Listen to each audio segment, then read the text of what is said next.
Dan, thanks for coming on, mate. It's good to have you on board. We've been trying to do this for a while now, but before I get into all the nuts and bolts of asking you all these questions, I want to get to know you. So tell us a bit about Finer Touch. Yeah, so we're a Brisbane builder. We work on the north side of Brizzy, boutique. We specialise in mid-size to high-end custom renovations. We're sort of carved out a pretty good niche. We've got a great team put together and build some cool stuff. What I've seen on socials, mate, you've definitely got a good little presence happening. Like you'd love to take the mickey here and there and show that you're an actual person on site, not just a robot. Mate, I'm built for radio. I'm not built for TV. That's what I like. How long have you been operating for now? Mate, inception was 2011, but we've sort of done a few changes and pivoted a fair bit since then.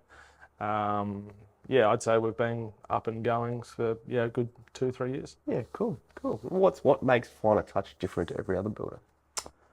I want to say it's the care and the complexity of projects that we take on. We sort of lean right into the projects that are hard to do and where clients value an outcome over a cost, which is there's never things that we can't do. It's just different ways to do it.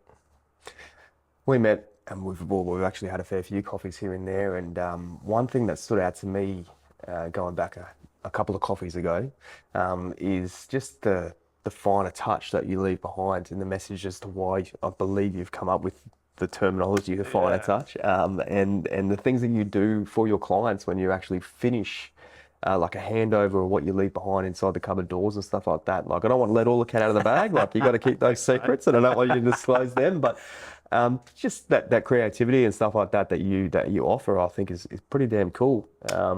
It's cool. Like building's one of those really fun things, and I mean, like, everyone can do it. That's why Bunnings makes such a cracking profit. It's doing it well that makes a difference, and I suppose shines through the professionalism of each different trade that we sort of engage to get our projects done. It's a huge thing from us, and we're customer service focused as opposed to just get it built, get out of there. There's got to be a human element to it. Yeah, nice. And I'm sure you're similar to us, like a JMH, where we're all about that interconnection and communication and making sure that we're not just dealing with, I guess, the next person, the next client, the next thing that comes through the door. We're actually dealing with person's human emotions, right? And their hard-earned cash. Dude, it's a really big thing, and we lean right in on it. Like, you're meeting someone off the street, and JMH should be exactly the same. You're going to get trusted with budgets from $200,000 to $2 million, and it's either scale. It's a lot of money to either person. Yep. But they're just coming off the street and going, "Hey, this is the right guy to spend this money with." Trying to build that rapport and actually being able to deliver. It's a huge thing. So it's building that rapport and trust with people. As you know, when I asked you to come on today, first of all, you were quite hesitant. You're like, wow, I just swing a hammer for a living, not this stuff. But the whole purpose of this YouTube clip, or before you build, as I like to call it now, is educating our clients around, okay, what happens? What happens before I actually go and put a nail in the wall? And what do I need to do? What consultants need to be involved? And who physically comes first, right? We did a segment going back a few months ago now around the chicken before the egg. And this YouTube clip is going to be around that, right? So I'm gonna pepper you for the next couple of minutes, or even longer, and I'm gonna ask you some 5 key questions. So answer them to the best of your ability. I'm sure you'll kill it. Jury's still out on that. I'm sure we'll have a laugh along the way.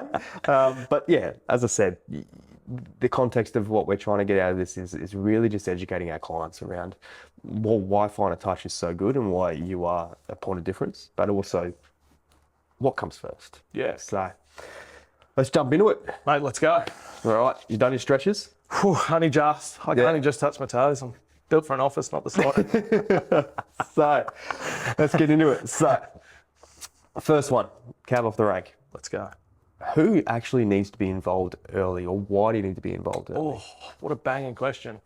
This one's super important for us, and we hold, it holds true on which one should come first. It's always the designer or the builder, or do we get an engineer, or do we talk to Betty down the road that has a bit of input on what our renovation should be? But I think a designer and a builder are two key pillars, and I'd like to say both of them probably aren't more important than either. The thing that's most important is that they both talk to each other and understand.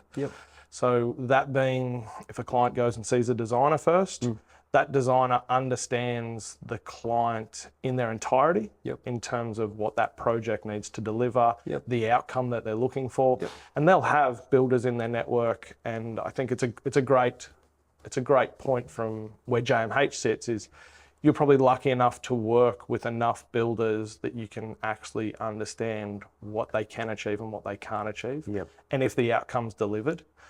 Vice versa with a client finding a builder first, that builder knows different designers and their quirks and their styles and all that sort of stuff. So we can collaborate together. You're trying to put the smartest people in a room and get your outcome, if that makes sense. The big bonus with that is designers, builders then have consultants that they work very closely together. And I'm sure we'll lean in on this, but there's engineers that we work closely with. There's town planners we work closely with. And I always tell people it's like trying to find that friend. And when you need favors, like, and I say favors gently, okay, gently. But say something pops up mid-build, especially where the space we work in, we're renovation. So you pull old stuff apart, find stuff, and you're like, oh, okay. That's not meant to be there. It's exactly right.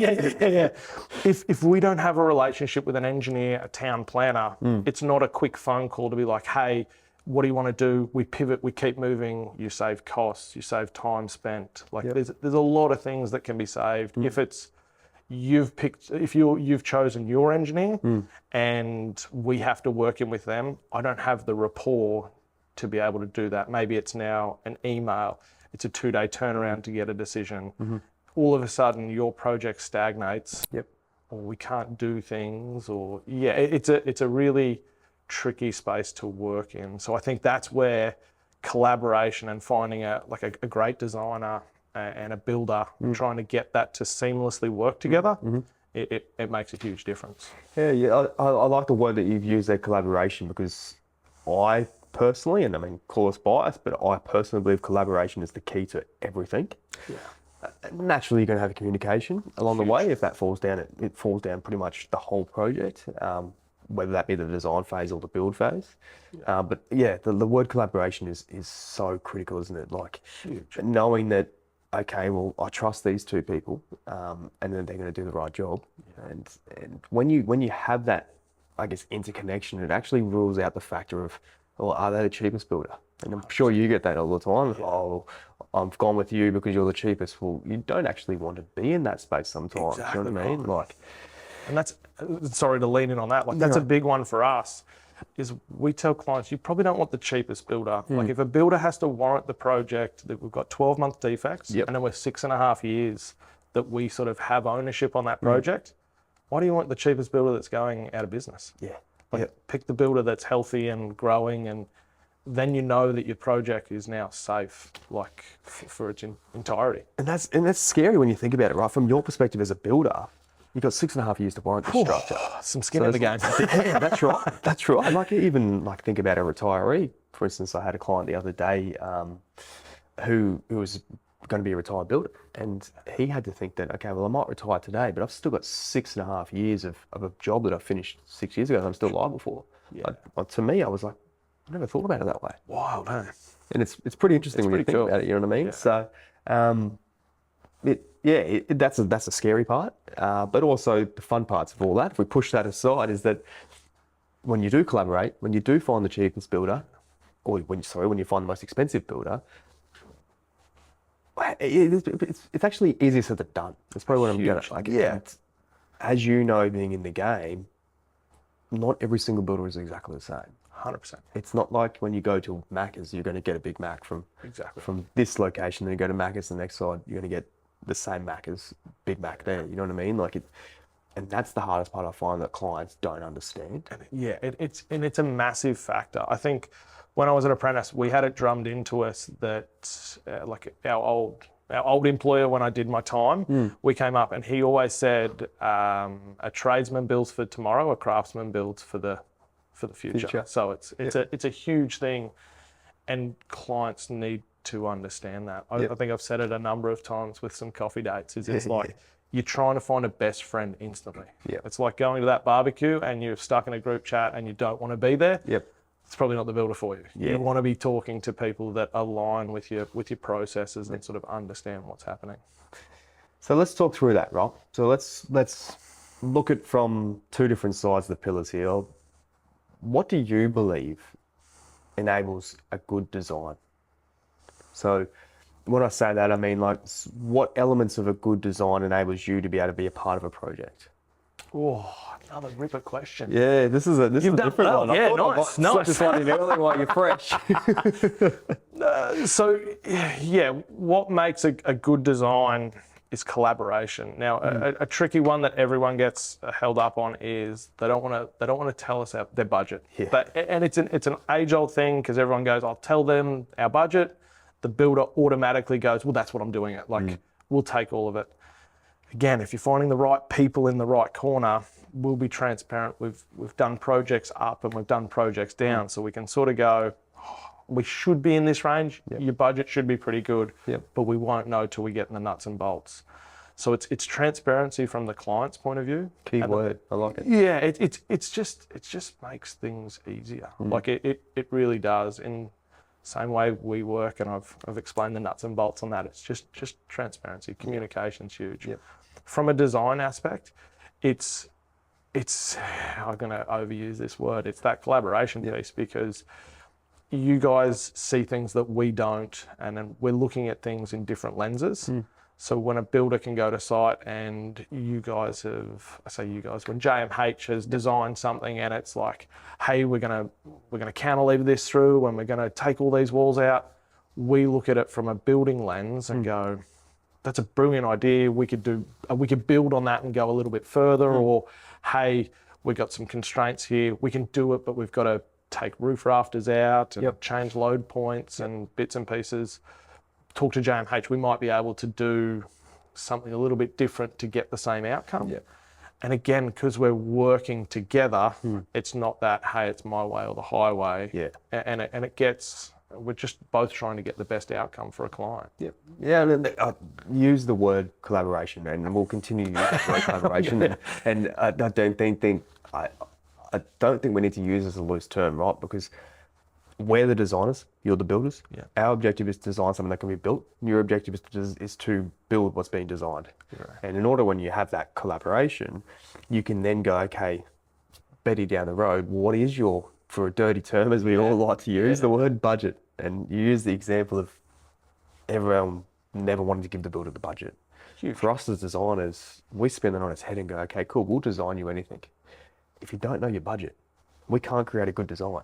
And if we can't create a good design, there's no use having the builder. So the collaboration doesn't work.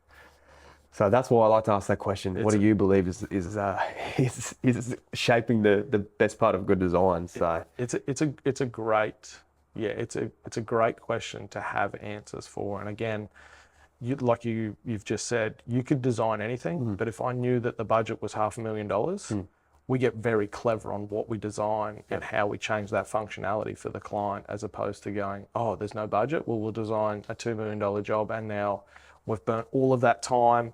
And obviously scaling back. We spend a lot of time to get the $2 million, $1.5 million budget. We find out it's out of budget.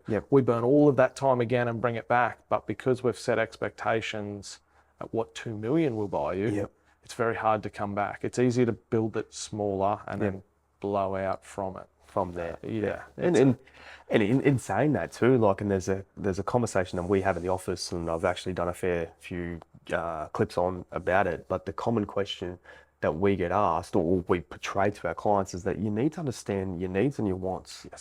And unfortunately, in this day and age of the way building costs are going, and we could talk about that, but when you don't know your needs and your wants, or you try and get both of them, you're not going to get it. That's what I'm trying to say, right? Like, unless you're willing to massage and work with the builder, So what we do at JMH, and I'm sure there's a lot of other designers that potentially do it out there, is we understand, okay, well, what are your needs?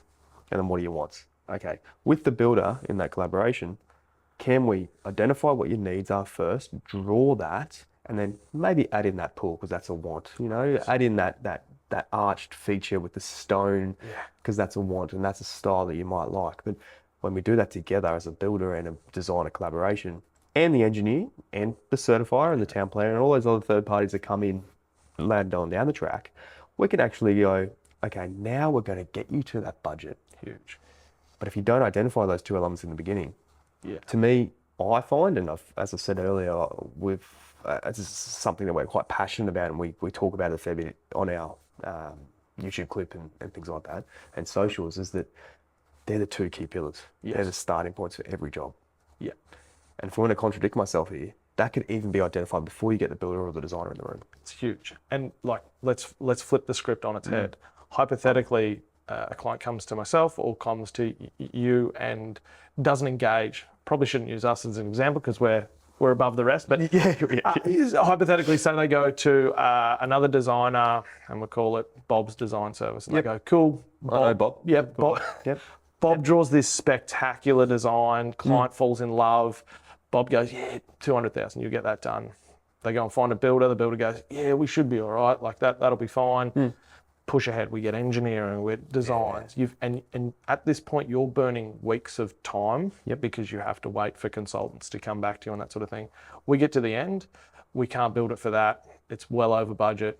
That whole building process is completely flipped on its head. They now hate builders, designers, like It's hard the same brush. 100%. And it happens like day in, day out. Again, like your collaboration piece is huge. Like put all the clever people in the same room and then get some answers on what you're trying to achieve. So in saying that then, how do they choose, or how does a client, when I say they, how does a client choose the right fit for them? Oh, man, you didn't tell me these questions. Yeah, I know. It's hard. You sure you don't want that coffee? I was like, holy smokes. You got more sleep last night. How does a client choose the right team? I suppose, like anything, it's a research piece. Probably not as much AI as just hard getting in the trenches and finding out how they tick. Like there's a website, there's socials, there's understanding their projects, what they've delivered. Word of mouth is huge. But if you can put all of those pieces together, and socials and YouTube are a huge part because we can project who we are and what we're sort of about. The client can understand and get a gauge on what they are, because you're building with the person, not so much sorry, I should say that again. You're building with the person. Budget's a constraint, but you want an outcome that these people can deliver. If you're solely budget focused, that's where you're going to get yourself into a bit of mischief, because you're trying to get everything done for the bottom dollar. So that the builder's trying to get it done as cheaply and as quickly, and then not to say that corners are cut, but maybe they're not doing things as clean as they probably should. Same as designers. If someone turned up and said, "Hey, you've got to halve your rate," you're not probably going to do the project, but two, you're like, "Oh, okay, well, if I needed how do I cut all of the scope out of it and still deliver enough for the builder to still play the game and understand?" Like budget's a massive thing. So picking people on their ability to achieve the right outcomes is probably the biggest piece in that. It's funny you say that too, because because I can relate to JMH. In JMH, we always talk about the clients will go, "Oh, we've got a price comparison with Bob, the designer down the road. We all know him. We do know him. He's 10 grand cheaper, and we've just had it recently, and we don't discount. We just straight away we will say to the client, "Look, we don't discount. We believe in what we're offering. We believe in the product, and this is the process. And if you want to go from go to woe professionally and on this journey, then this is the process you need to do." And that actually, a part of that process incorporates choosing the right builder for you. It's huge. Like it's a big one for us. We lean in again. If I've got to put my name to it for 6.5 years, Like I can't cut corners. Yeah. Like it will show. So it's to get the project done. This is what it costs, and we can facilitate if it's not like if it's above budget. Yep. We just start changing scope and pulling things back. But for me to execute your vision, the client's vision, like it. Yeah, I have to do it for. Let's be serious here, right? Everyone makes mistakes. Oh. So it's reality. Like you said earlier, like you might rip a wall off and realise that wasn't meant to be there, as we said. But it's how that professional builder goes, okay, we've made a mistake here, or there's something here that shouldn't be working. How you react to that, huge. Now, in the client's opinion, or in defence of the client, they're just like, well, why didn't you know there was rock there, or things like that? You know what I mean? Yeah. But that's our job as builders and professionals in the industry, to actually educate them and say, well, we can't see through the ground, or whatever those examples may be, right? So that comes back to that collaboration. It comes back to that transparency. Communication, like huge. And that is where, unfortunately, when you do try and find the cheapest builder, and I'm not saying that most builders want to try and wear costs, but there is elements there where you go, you know what, no, that's fine. Look, that crate wasn't meant to be behind that wall. We'll just put some studs in and we'll fix it. And that to me is something that we actually talk our clients through and go, okay, hey, look, it's not all going to be bells and whistles here. There's going to be some rocky parts. Yeah. Like the council might come back and fight you on your 12-metre long carport against the boundary, but you're employing us as professionals to go, hey, we're going to stand up for you here, and we're going to help you through this stage. And 100%. It can be daunting, hey? Yeah, there's a lot in it, and it ties back to that. You're trying to find a best friend instantly, because I'm sure you could have a conversation with your best friend, whether it be good or bad, and they cop it on the chin and they keep going. Either way, and they can give feedback to you. Yep. It's the same deal. You're trying to find that relationship with the client that you can have a transparent conversation, because you're right, like renovations, new builds, there are things that come up, and it's the nature of life, but it's how you handle that and communicate that piece to the other side that makes the difference. In saying that then too, the one thing that we find that a lot of people don't actually or underestimate, and you probably see it too, is actually how long a design phase can take. Oh. And then from the flip side to that, we talk about all the time, is that when you go to engage a builder, like, yes, you've got your collaboration, yes, you've got your communication, but that builder is in your house renovating with you for 6 months daily, or plus 12 months daily, depending on the size of the project, right?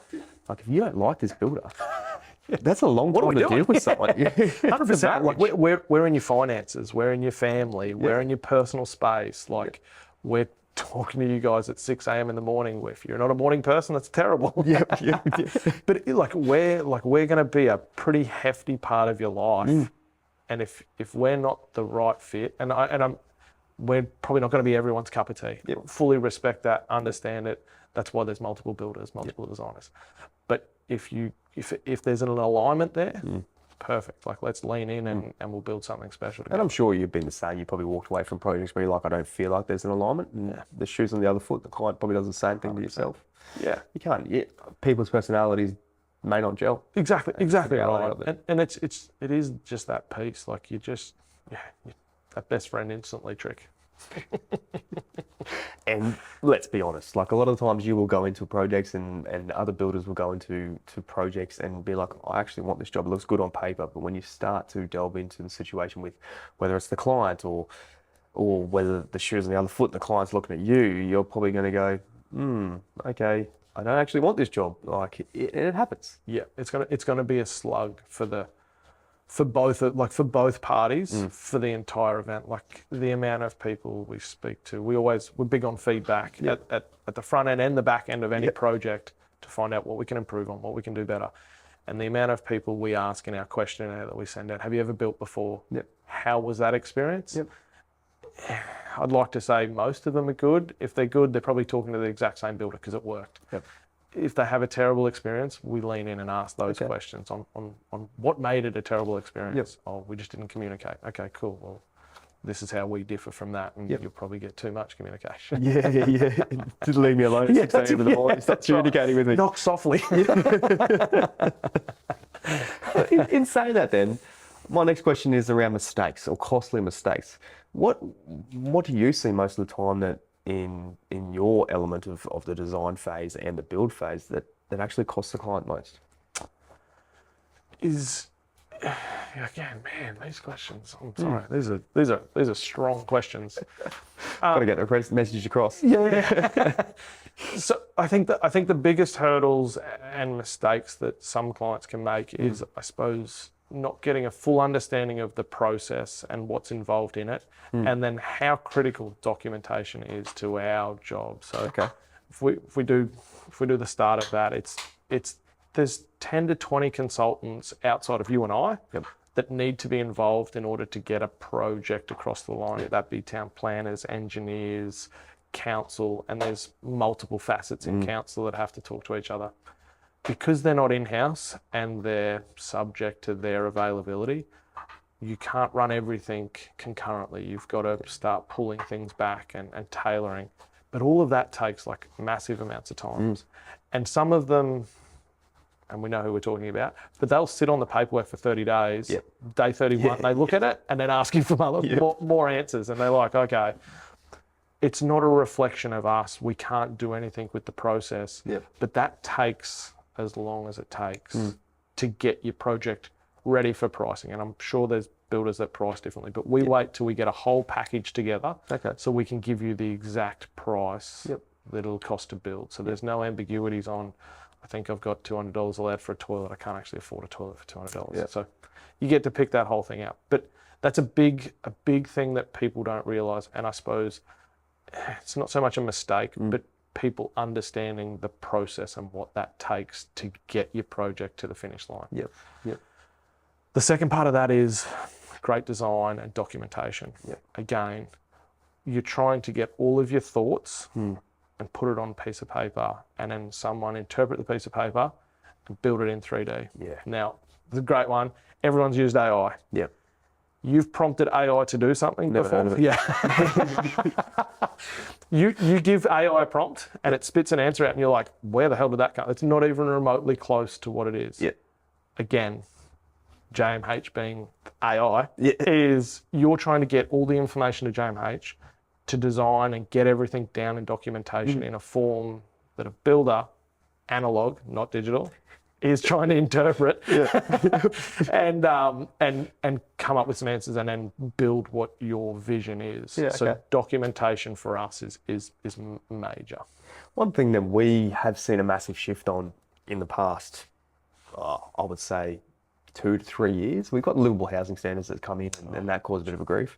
But the other one is around those, like the waterproofing codes and elements like that inside bathrooms or wet areas and elements like that. But the one thing that we have seen a big shift in is actually engaging an interior designer earlier too. And I'm sure we've spoken about this in the past, like once upon a time, that was a nice to have. It's almost like a necessity now.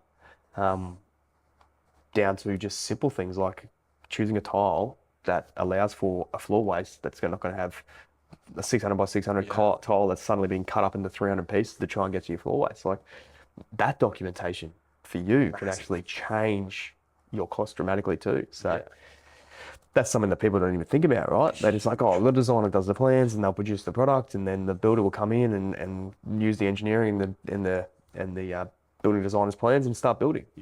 And it's massive. And I suppose that changes from Bob the designer to JMH. It's those little key things that make a difference. Now, I'm sure you're privy to what the client selections are. So then if they have picked large format, like a 12 by 9 tile, and you're like, I want those on the floor.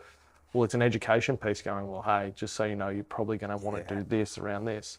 Bob's going, hey, here's your design. You put whatever you want in there. And then we're picking the pieces up going, well, actually, to make this meet code, we've got to do this. And everyone goes, well, no one told. I was like, we can build in infinite ways, but we've got to we've got to do it the way the rule book says. So this is how we've got to achieve this with the product. And it's funny you say that too. Like the word education is a massive thing, right? Educating. And my wife's a teacher, so she loves educating. But I'll go home and I'll educate her around building. And she's like, didn't know about that. I'm like, well, that's what we do. Like, that's what we've got to do, and that's what we spend actually the majority of our time throughout the process is educating. These are the people that come next, and you're probably the same. Yeah. And you do walkthroughs. Yeah, it's amazing. The big one we get is, Mary down the road, she got her carport built, and it's like it's on the boundary and it's got a garage, and it's like, yep, I get that. Mary may have built when the rules were slightly different, or like. Is there an approval? Exactly right. So there's some key things there that are tricky. Yeah. That's a great example. We've seen that happen multiple times. Oh, well, my neighbour did it. Yeah, that's been there for 20 years. Yeah. The cost element to not having the right professionals can actually fluctuate. Huge. And that's a key difference too. And I could probably do a whole topic with you today on that. But even knowing the differences between levels of designers, and what one designer may produce versus another designer, and we're not actually all the same. No. And that's another element that people don't even realise too, right? Exactly right. And again, it's that education piece. Like it's what we do YouTube videos, and we put shorts out. So clients understand, like if they want something that's JMH designed, that's what they're coming to get. As opposed to, I just want to design, just make it so a builder can read it. There's an understanding component of that. And then suddenly you're paying $5,000 versus $10,000, but that $5,000 gain that you've got is actually now cost you 20 grand in the build cost. 100%. And we see that up a lot with engineering. It's a key element of engineering. We see it all the time, especially clients that go, I'll do interiors. Like I know tiles, I'll just go to Reese, I'll sort it out. The time saved in them, I suppose, sorry, I'll start again. The element saved across that whole interiors thing is they didn't pay the 5, 8, 10, 12, whatever it costs to do it, but they've burnt that in tile height selections, they've burnt that in vanity orientation, they've burnt that in taps that don't work with certain sinks. Like there's a huge part to be said, like, getting all the documentation and getting it lined up is a major thing. So documentation, right? But there's documentation and there's documentation. Correct. We know that a builder could easily price your project and just PC everything in. So to you and to me, that's a red flag. But I know about that. But from an educating point of view and a documentation point of view, I'm sure you're the same. Where you could PC everything in and give you a price, but it may not be the actual end product. Exactly right. Can you explain that a bit more? Like, So, how do you go about that? Yeah, a huge piece is I can look like the cheapest builder on paper, no worries at all. If you gave me a plan and I got to choose what I put in there, I can come in and I can PC, so prime cost or provisional sum, some items, and hypothetically, if we've got 4 toilets and I go, the client will have to find something at a $200 budget, a toilet costs $800 to $1,000, all of a sudden there's a $600 to $800 difference over 4 items.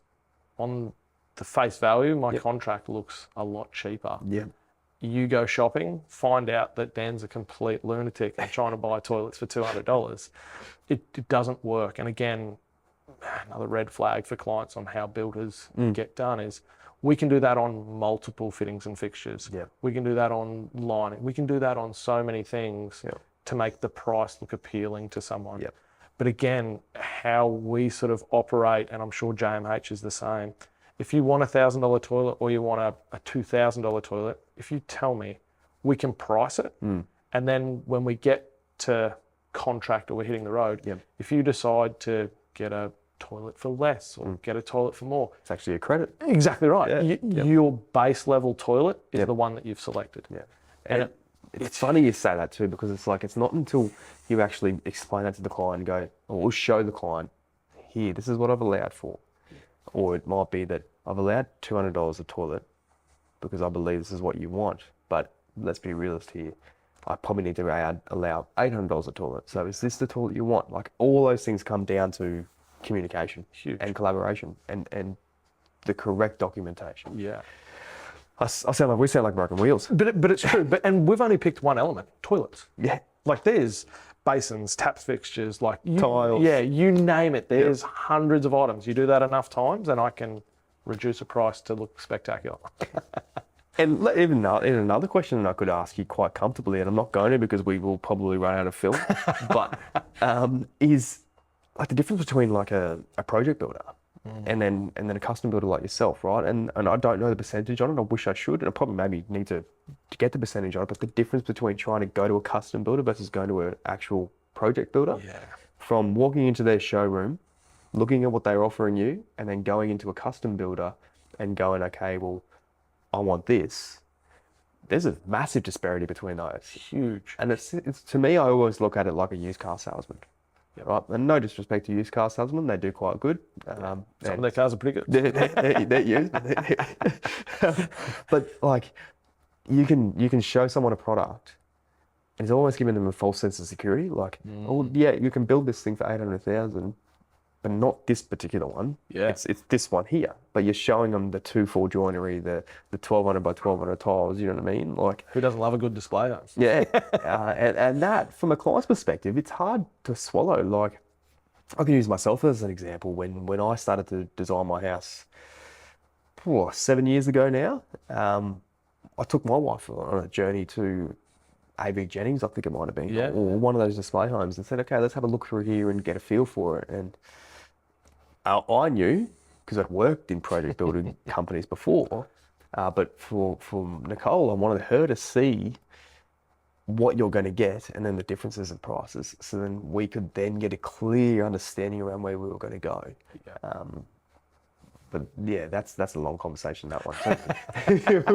But it's true, right? Like, it's one of those things that people don't quite understand until you start looking for it. Like, everyone sees a sign, hey, starting from, and then you look at the project that might be in a village, and they go, oh wow, so this is like two, and then we can get it better. Okay, not knowing that that's base and that's top of the line, and there's a middle ground. Range. Yeah. But again, that's exactly where you come in, right? You come in and explain those elements. This is what I can give you if your budget is 500,000. But if you want to go to 700,000, we can adjust this and this. Or if you want to be at 300, we can adjust this and this. 100%. Even back to the design element on all that too, like, and this comes back to the collaboration too, is understanding those elements straight off the bat and going, okay, well, we can build you 200,000 squares, or 200,000 is massive. Let's say 2,000 squares or 200 squares, whatever it may be. But if we were to get your budget to work, we actually need to be at 100 squares.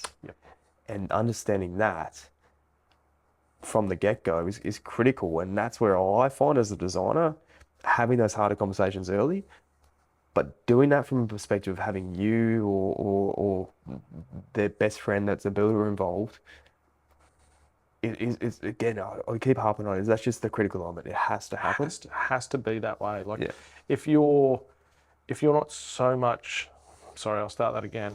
If I'm picking all these random names. If Matilda turns up, Matilda with Bob. yeah, we know Matilda. If she turns up to JMH and goes, hey, listen, square meters doesn't really matter to me, but my fittings and fixtures and finishes matter a whole heap. And then you sit down and go, okay, cool, what's your budget? It's $500,000. You go, cool, we can have 100 square meters, but we're going to import all the tiles from Italy. Every toilet's going to be a bidet. We've got wallpaper from Italy. Like, all of a sudden, the budget goes the other way. They're not looking for square meters, they're looking for finishes. So it's those small questions that you guys can tease out straight away and find out which direction do they value the most. Is it just a size thing, or is it a finishes thing? And a bit of a side note here too on that, social media doesn't help. Or Pinterest, those ones don't help. Like, the block doesn't do me favours. Sure. But it's a bit of smoke and mirrors too. Like, even from the perspective of what you can get, which might be on social media, or even down to what a builder can produce too. Like, I know we use social media and YouTube and all those elements that we're doing right now to pump our own tyres, but it's comes back to, there's a two-pronged approach, right? Like, no one's going to go and show you the bad stuff on social media. It is a bit of an element of, I'm going to show you the good stuff. Exactly right. It's delving into that section and then going, okay, well, this is how we actually operate, educating them that way. This is what you're actually going to get for your budget. Yeah. It is a highlight reel of the best things that's happened in your company. Yeah. But it highlights your ability to execute as well. So, I've peppered you with some really, really hard questions. Oh, I can't wait till it's my turn.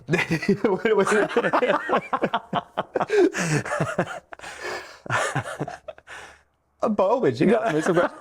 I'm not going to answer them. I'd love for you to be.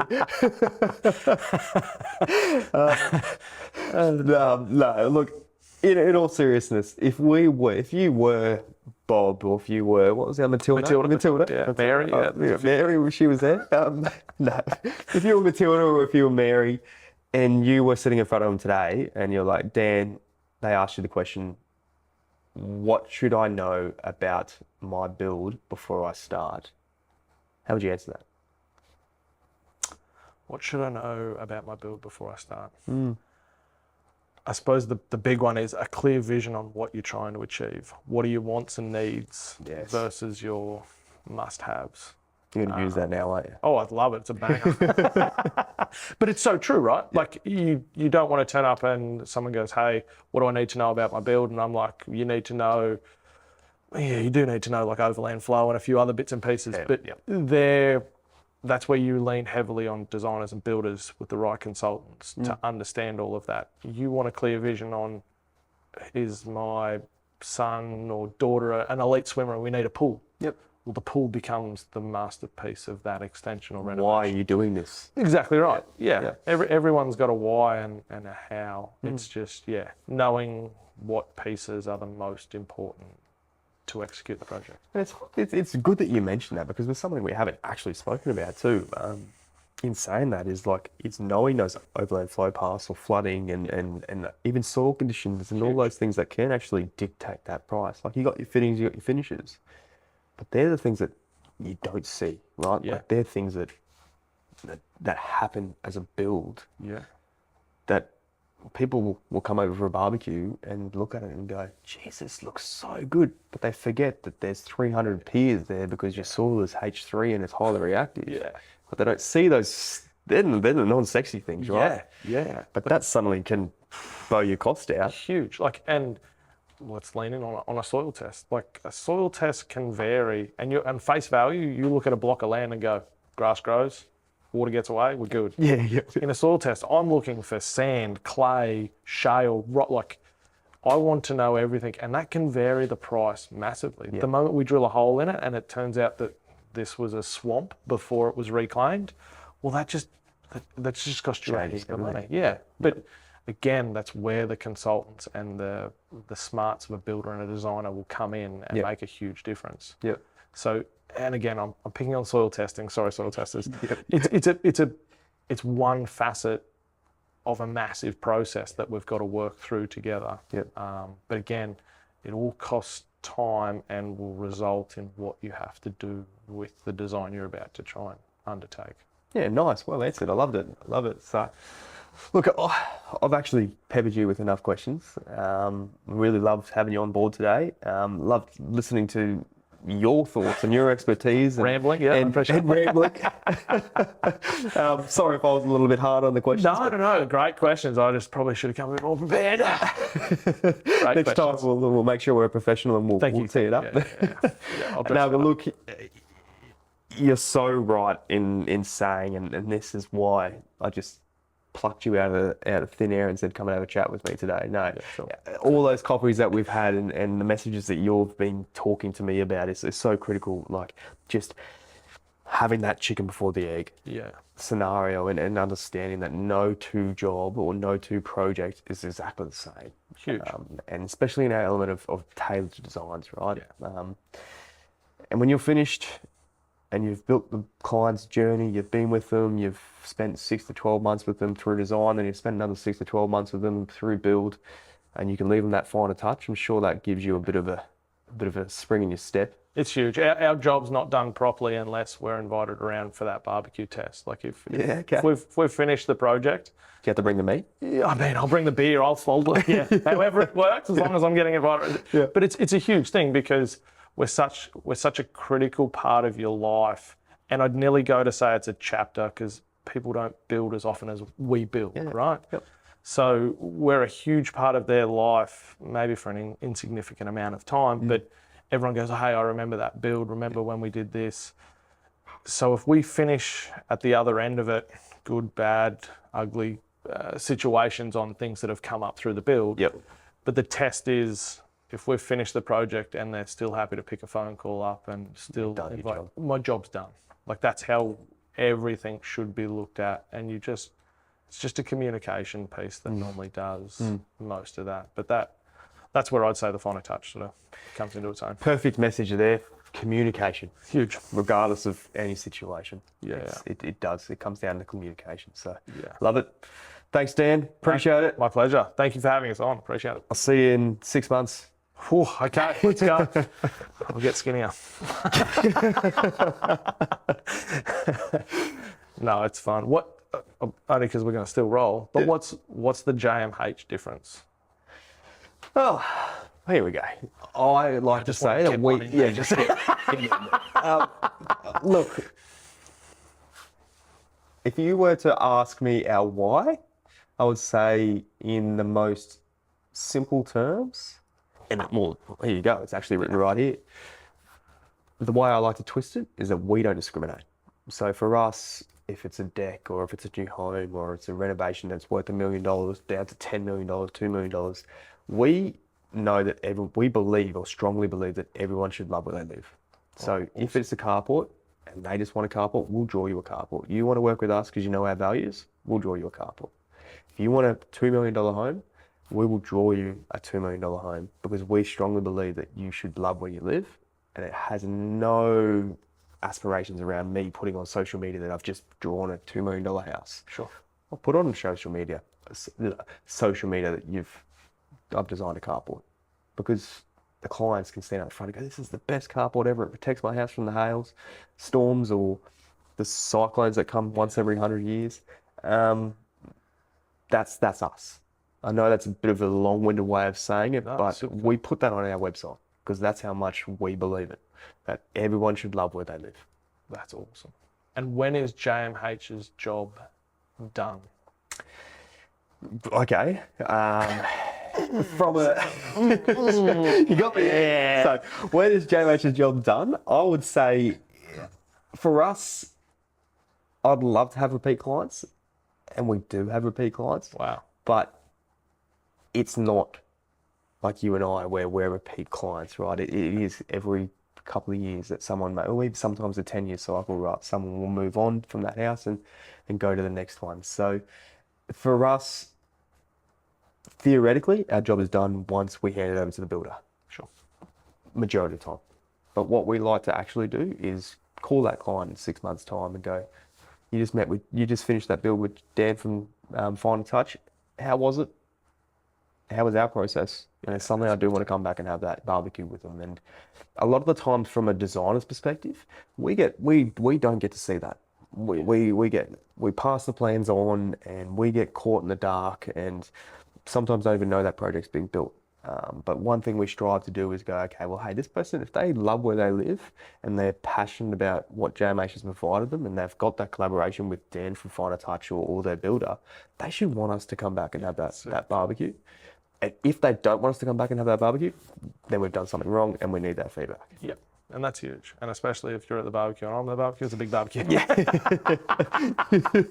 No, that's super cool. It's a super cool insight to how you guys operate and the difference that you've, I suppose, put forward to the clients. It's a hard thing. And like yes, everyone has systems, everyone has processes, and everyone wants to do a really, really cool design.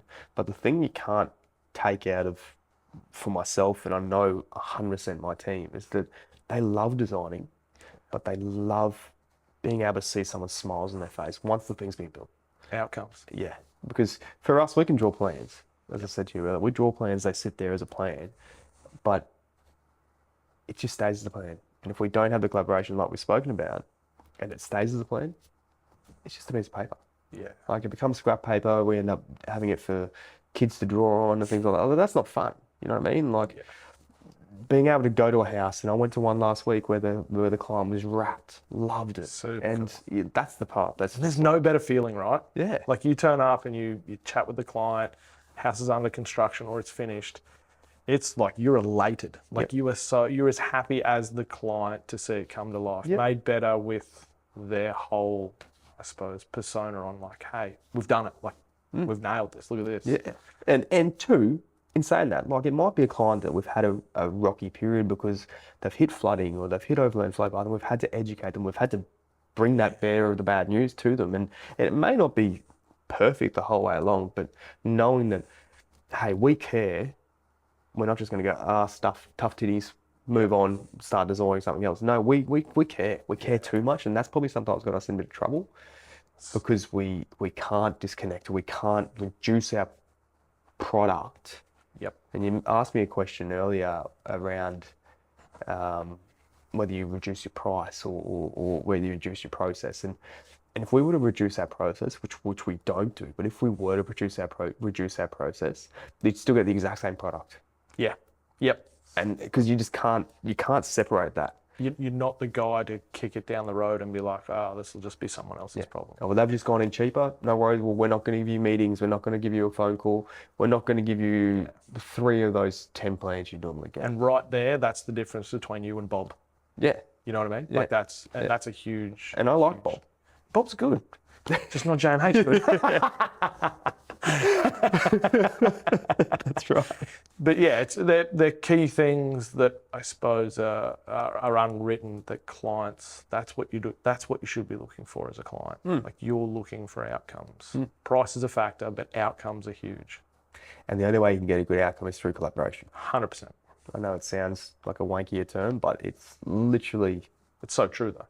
And my old man's a builder, retired builder, and I talk to him about it all the time. And look, he's older. He's sometimes a bit cranky and stuck in his ways. And he constantly says, "Oh no, the client So just draw the plans. Just give it to me. I price it, and we build it." Yeah. Crazy, right? Yeah. But it's cool that there's a shift. Oh, 100%. Yeah. And he's been out of the game now for 20 odd years. So a lot's changed in that space, but there are builders and there's builders. The same deal. There are some that lean in on that. Hey, let's collaborate. There's some that's like, get me a plan. I'll tell you what it's worth. Yeah. Yep. Find your builder. Find your designer. Yeah. Thanks, Dan. My pleasure. Got any more questions for me? You can keep Mate, peppering. not off the top of my head. Boy, next time you're getting smoked. No, it was fun. Yeah, super pumped. Thank you for having us on. No worries. Yeah. Thanks, Dan. Stay tuned, everyone. Plenty more to come. Like and share. And if you've got any comments, please leave it below. And we'll see you for another video soon.